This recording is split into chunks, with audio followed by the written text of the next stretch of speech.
Makakarinig kayo ng mga digmaang malapit sa inyo, at mababalitaan ninyo na may mga digmaan din sa malayo.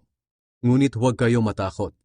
Kinakailangang mangyari ang mga ito, ngunit hindi pa ito ang katapusan. Sapagkat magdidigmaan ang mga bansa at ang mga kaharian. Magkakaroon ng tagutom at paglindol sa iba't ibang lugar. Ang lahat ng ito'y pasimula pa lang ng mga paghihirap na darating. Sa panahong iyon, kamumuhian kayo dahil sa pagsunod ninyo sa akin. Dadakpin kayo upang parusahan at patayin. Marami ang tatalikod sa kanilang pananampalataya. Kapopuotan at ipapahuli nila ang kapwa nila mananampalataya. Lilitaw ang maraming huwad na propeta, at marami ang maililigaw nila. Lalaganap ang kasamaan at dahil dito, manlalamig ang pag-ibig ng maraming mananampalataya. Ngunit ang mananatiling tapat hanggang sa wakas ay maliligtas.